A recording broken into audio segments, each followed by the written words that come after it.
حضور اکرم صلی اللہ علیہ وسلم کا ارشاد مبارک ہے کہ جہنم میں سب سے زیادہ تعداد عورتوں کی ہوگی، اور ان میں بھی دو قسم کی عورتوں کی تعداد سب سے زیادہ ہوگی۔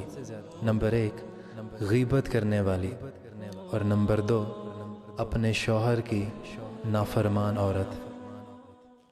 میں آپ کو حضور اکرم صلی اللہ علیہ وسلم کی 3 احادیث بتاؤں گا ہمارے کھانا کھانے سے متعلق۔ اگر آپ کو ویڈیو اچھی لگے تو آپ نے اس ویڈیو کو شیئر کر دینا ہے۔ دوستو، اکثر ہمارے دانتوں میں کچھ کھانا یا کھانے کے ٹکڑے اور ذرات وغیرہ رہ جاتے ہیں، تو اس کے متعلق حضور اکرم صلی اللہ علیہ وسلم نے فرمایا کہ جو شخص کھانا کھائے اور دانتوں میں کچھ رہ جائے، اسے اگر حلال سے نکالے تو تھوک دے، اگر زبان سے نکالے تو اسے کھا لے۔ جس نے ایسا کیا اچھا کیا، اور جس نے ایسا نہیں کیا تو اس میں کوئی حرج نہیں ہے۔ اور دوستو، نبی پاک نے فرمایا کہ جو شخص اگر کسی پیالے میں کھائے اور کھا کر اس پیالے کو چاٹ لے تو پیالہ اس کے لیے دعائے مغفرت کرتا ہے۔ اور دوستو، نبی پاک نے فرمایا کہ مہمان اپنا رزق لے کر آتا ہے، لیکن جاتے وقت اس اہل خانہ کے تمام گناہ لے کر جاتا ہے۔ سبحان اللہ۔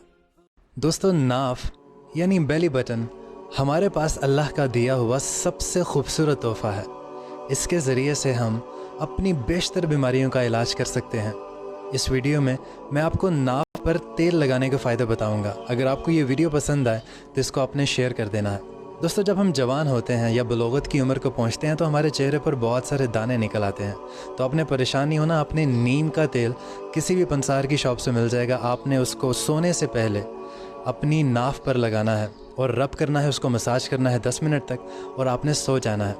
اس کے علاوہ آپ کے گھر میں گھی موجود ہوگا، آپ نے ہلکا سا گرم گھی اپنی بیلی بٹن پر لگانا ہے، اور اس کا فائدہ آپ کو آپ کی قبض کم کرے گا، آپ کے جوڑوں کا درد کم کرے گا، آپ کا ہاضمہ درست نہیں رہتا، آپ کا ہاضمہ درست کرے گا، آپ کے بالوں میں خشکی رہتی ہے، آپ کی خشکی کو دور کرے گا۔ اس کے علاوہ جب موسم بدلتا ہے، گرمی سے سردی یا سردی سے